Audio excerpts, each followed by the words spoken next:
Assalamualaikum warahmatullahi wabarakatuh. Innal hamdalillah nahmaduhu wa nusalli wa nusallimu ala rasulihil karim. Ashhadu an la ilaha illallah wa ashhadu anna Muhammadan abduhu wa rasuluh. Allahumma salli ala sayyidina Muhammad wa ala ali sayyidina Muhammad. Amma ba'd. Alhamdulillah sahabat beriman, jika video ini muncul di berandamu, ini adalah petunjuk dari Allah kepadamu. Setidaknya sempatkanlah menulis sholawat kepada Nabi Muhammad SAW di kolom komentar. Insya Allah bisa menjadi bukti kecintaan kita untuk mendapatkan syafaat kelak di akhirat. Amin, Allahumma amin. Sahabat beriman yang dirahmati Allah Subhanahu wa Ta'ala, setelah beraktivitas yang menguras keringat, hal pertama yang terlintas di pikiran kita adalah mandi.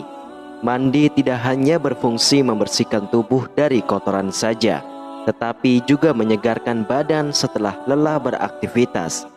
Mandi merupakan kewajiban bagi setiap umat muslim di dalam menjaga tubuh agar tetap bersih dan nyaman. Sehingga ketika kita beribadah dianjurkan untuk mandi terlebih dahulu. Tapi sayangnya, ada sebagian orang yang kurang memahami pentingnya mandi, sehingga mereka enggan melakukannya dengan rutin. Ada sebuah hadis yang menyebutkan bahwa kebersihan sebagian daripada keimanan, yang artinya dengan menjaga kebersihan sama artinya kita menjaga kesehatan dan keimanan. Selain kita harus mengetahui mandi yang dianjurkan dan disunahkan dalam Islam, penting bagi kita untuk mengetahui tentang bagaimana tata cara mandi yang benar agar tubuh kita tetap sehat dan terhindar dari berbagai masalah kesehatan. Adapun cara mandi yang benar itu tidak hanya dengan melepas pakaian saja dan kemudian langsung menyiramkan air ke seluruh tubuh.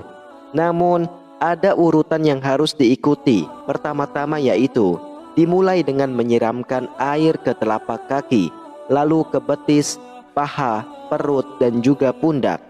Lalu setelah itu berhentilah sejenak selama 5-10 detik dan rasakanlah sampai terasa seperti ada uap atau angin yang keluar dari ubun-ubun kita. Dan kemudian barulah kita bisa melanjutkan mandi seperti biasanya. Adapun hikmah dari cara mandi yang benar ini yaitu untuk menghindari retaknya tubuh seperti halnya gelas yang diisi air panas dan kemudian setelah itu diisi dengan air dingin. Sedangkan tubuh kita juga sama, cenderung panas, dan air mandi yang kita gunakan itu kebanyakan akan cenderung dingin. Maka jika kita langsung menyiramkan air ke seluruh badan kita, maka hal itu akan menyebabkan sesuatu yang fatal yang akan terjadi pada tubuh kita. Bahkan selain itu pula, angin yang seharusnya keluar dari tubuh justru malah akan terperangkap dan bisa menyebabkan pecahnya pembuluh darah. Maka jika cara mandi kita tidak benar, maka hal tersebut dapat menimbulkan berbagai masalah kesehatan seperti jatuh di kamar mandi, stroke, masuk angin, dan juga migrain. Kemudian setelah itu, selain memperhatikan mandi dengan benar, perlu juga kita memperhatikan waktu yang dianjurkan dan juga waktu yang dilarang oleh Rasulullah SAW ketika kita hendak mandi. Di antara waktu yang dianjurkan untuk mandi di dalam ajaran Islam, menurut buku fikih Islam wa Adilatuhu jilid 2 dijelaskan bahwa waktu mandi yang dianjurkan menurut mazhab Imam Syafi'i yaitu di pertengahan malam, sedangkan menurut mazhab Maliki dianjurkan pada 1/6 terakhir malam dan setelah melaksanakan sholat subuh. Sementara menurut mazhab Hanafi dan Hambali memerintahkan untuk melakukan mandi setelah sholat subuh. Dan dari keempat mazhab tersebut, semua menganjurkan untuk mandi pada waktu pagi hari, baik itu setelah tengah malam ataupun setelah sholat subuh. Dan hal ini disebabkan karena pada waktu-waktu tersebut kandungan ozon pada air itu sangatlah tinggi, sehingga tubuh kita akan terasa lebih segar dan daya tahan tubuh kita akan meningkat.